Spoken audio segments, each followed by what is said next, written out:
The baby's cries echoed down the sterile hospital corridor like a siren of desperation, piercing through the expensive silence money usually buys. Doctors and nurses hurried past, their white shoes squeaking against the polished floors, but no one could soothe him.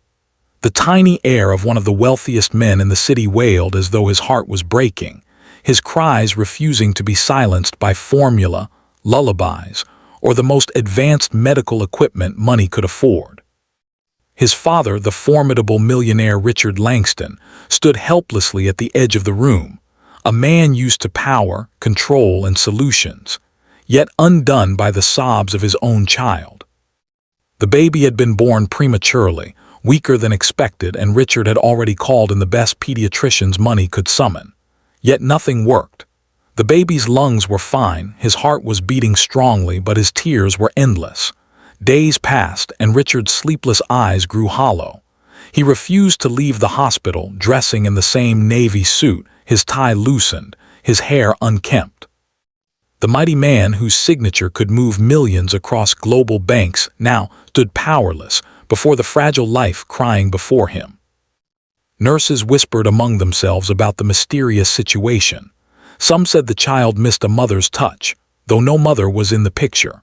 Richard's wife had died in childbirth, a tragedy so fresh that her scent still lingered in the nursery Richard had prepared for her at their mansion. That loss haunted him.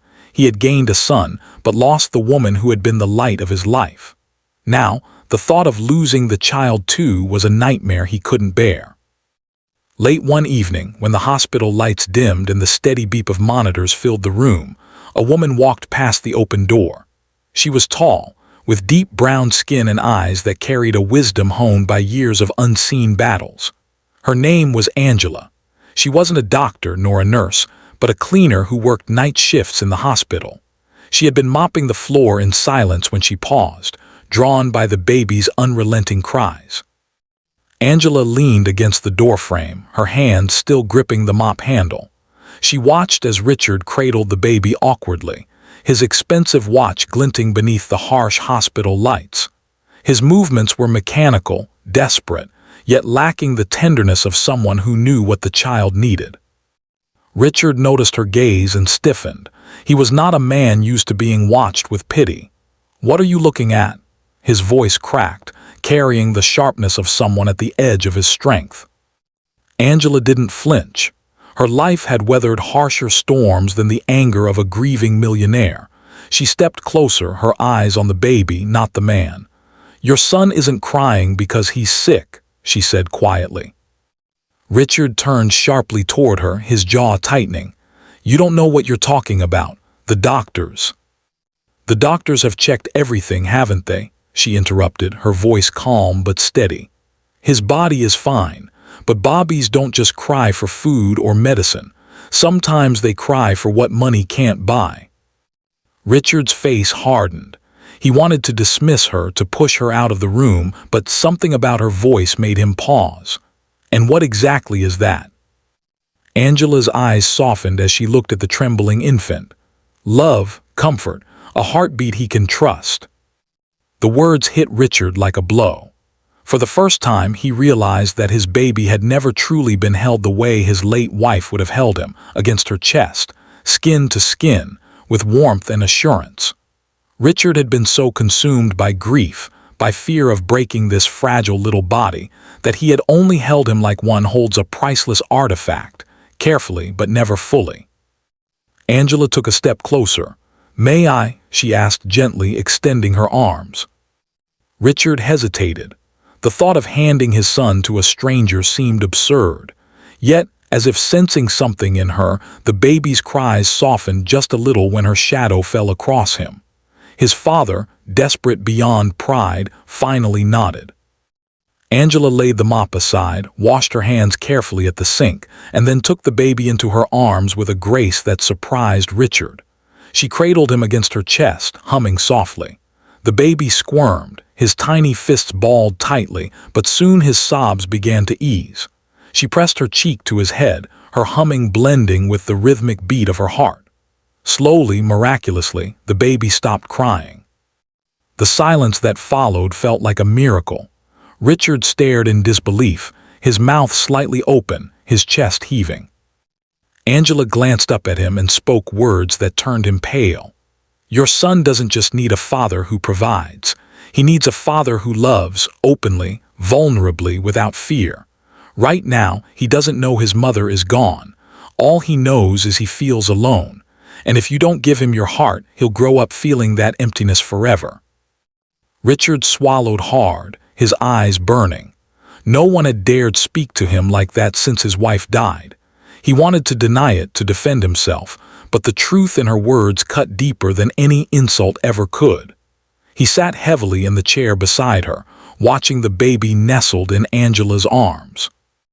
"I don't know how," Richard admitted, his voice breaking. "I don't know how to be what he needs. Everything I do feels wrong." Angela smiled softly, rocking the baby. "No parent knows, not really. We learn by loving, not by being perfect. Hold him, feel his heartbeat against yours. Let him know you're not just a provider, you're his safe place." Tears filled Richard's eyes, and for the first time since his wife's death, he let them fall.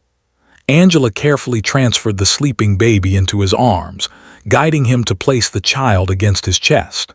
At first, Richard's grip was awkward, but as the baby snuggled into him, a warmth spread through his body he hadn't felt in months. The baby sighed, a sound of pure contentment, and Richard's tears fell freely onto the soft blanket. He whispered to his son, words cracked and trembling, "I'm here. I won't let you feel alone. Not ever." From that night onward, something changed. Richard stayed at the hospital not as a millionaire supervising doctors, but as a father learning how to love his son. He held him through the night, fed him carefully, sang off-key lullabies that made the nurses smile. Angela continued her work quietly in the background, sometimes stopping to share wisdom born of her own hardships as a single mother who had once lost a child too soon. Weeks later, when the baby was strong enough to leave the hospital, Richard insisted Angela come with him to the mansion. Not as a cleaner, but as a nanny, and more importantly, as someone who had given him the greatest gift, the courage to love. At first, Angela refused, wary of stepping into the gilded world of wealth and influence. But Richard, humbled by grief and gratitude, promised her respect, security, and a chance to be part of the baby's life. Together, they built a strange but beautiful family.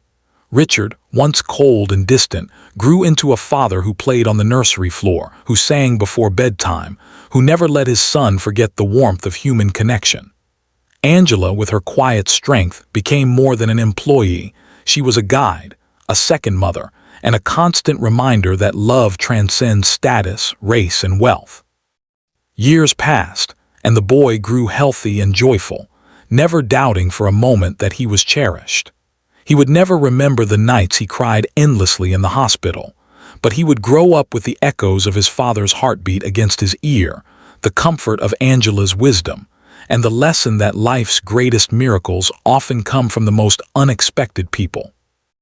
Richard often reflected on that night, the night when his son's cries were silenced not by money, but by love. The night a woman with a mop in her hands and wisdom in her heart told him a truth that turned him pale but saved his soul. And every time his son smiled, Richard silently thanked the miracle that had walked into his hospital room when he needed it most. Because in the end, the fortune he thought defined him was nothing compared to the fortune of truly being a father.